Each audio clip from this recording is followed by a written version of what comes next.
cette minute de silence en l'hommage des victimes de ces derniers jours. Qu'Allah les accueille en son paradis.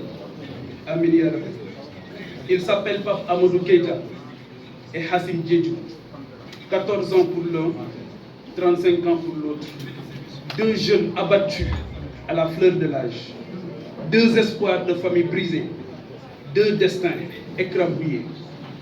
L'un serait mort par balle à Kër-Mbaye-Fall, l'autre écrasé par le véhicule de ses collègues policiers en repli face à la furie des manifestants. Tous ces deux sont victimes. Tous ces deux destins sont victimes. 8 victimes malheureuses de l'incurie de ceux et celles qui nous gouvernent, de ceux et celles qui veulent briguer le suffrage des Sénégalaises et des Sénégalais. 8 victimes malheureuses de cette polarisation mortifère dont veut nous imposer à tout prix. 8 victimes de ces dirigeants inaptes, incompétents, indignes de leur responsabilité dans ce contexte politique chargé.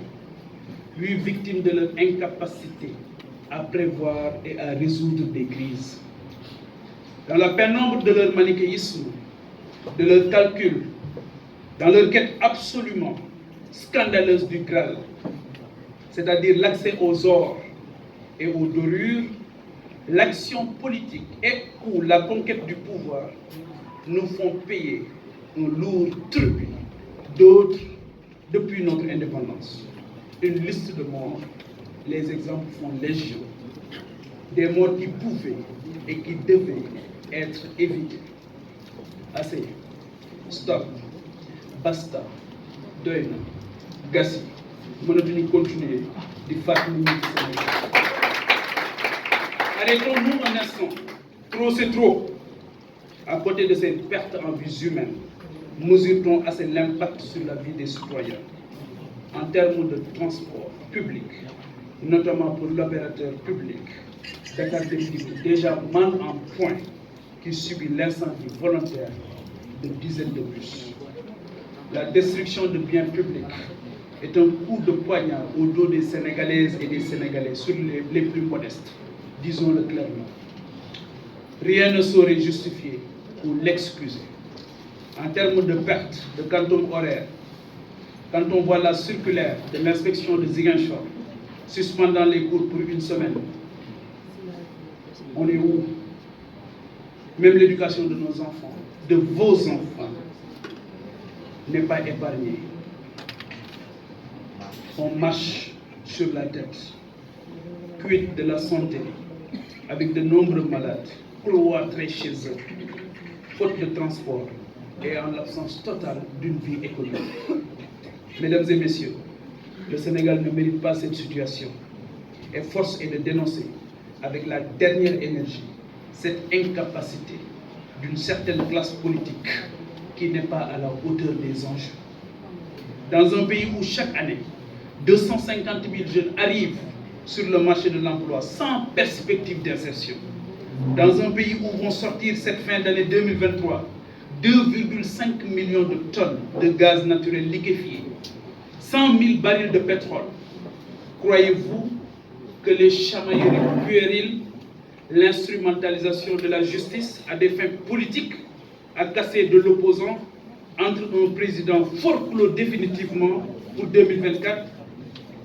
Croyez-vous que cette classe politique est à la hauteur de ces enjeux? Pensez-vous que ces enjeux aujourd'hui sont pris en compte par la classe politique? Non, non et non. Je refuse cela. Nous les serviteurs refusons cela pour notre pays, notre patrie, notre terroir de cœur et de sang. Comprenons-nous bien et soyons précis pour l'histoire. Autant il est inacceptable cette instrumentalisation de la justice pour traquer, fermer, frapper et enfermer des opposants. Autant ce jusqu'au-boutisme mortifère est inadmissible. Autant nous fustigeons cette utilisation des forces de défense et de sécurité pour casser, pour brimer, pour enfermer et torturer du militant politique, de quelque bord que ce soit. Autant nous refusons d'ériger en bouclier humain une partie de la jeunesse par la manipulation et la sape de la cohésion nationale dans une région en proie à un équilibre fragile. Le danger d'une fissure sociale sur fond de repli identitaire guette le Sénégal. Prenons-y garde. Dangereusement, on fonce dans le mur. Arrêtons-nous avant que l'irréparable ne se produise. La justice, pilier essentiel de l'état de droit de la République, que dis-je du contrat social, doit retrouver ses lettres de noblesse. Et aujourd'hui, avec tous ces dossiers sur la table du procureur, des juges, cette justice est challengée. Cette justice est mise au défi aujourd'hui et doit prouver toute son indépendance.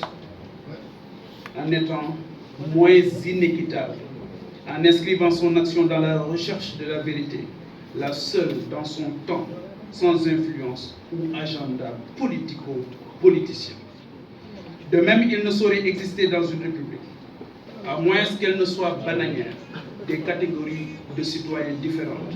Et aujourd'hui, il est dans l'obligation de la justice de démontrer que les citoyens naissent libres et égaux en dignité et en droit.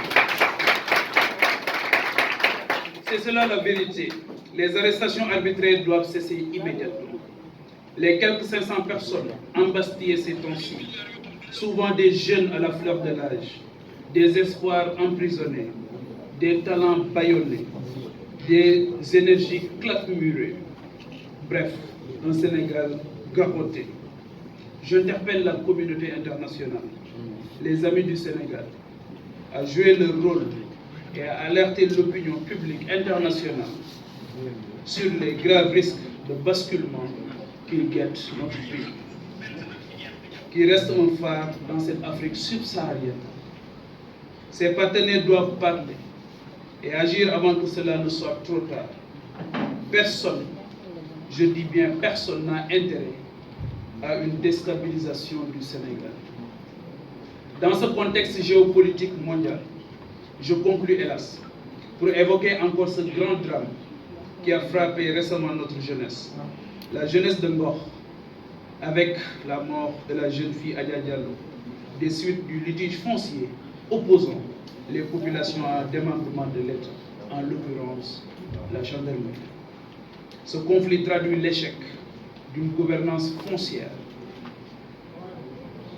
de la politique foncière de l'actuel régime, qui a montré son incapacité et ses limites objectives à permettre à ces jeunes Sénégalais de disposer d'un toit décent, mais aussi de disposer tout simplement d'espaces collectifs pour leur épanouissement. Son impéritie, son grave échec, j'y reviendrai avec des propositions fortes et concrètes lors de nos échanges futurs. Un peuple, un but, une foi. Vive la République.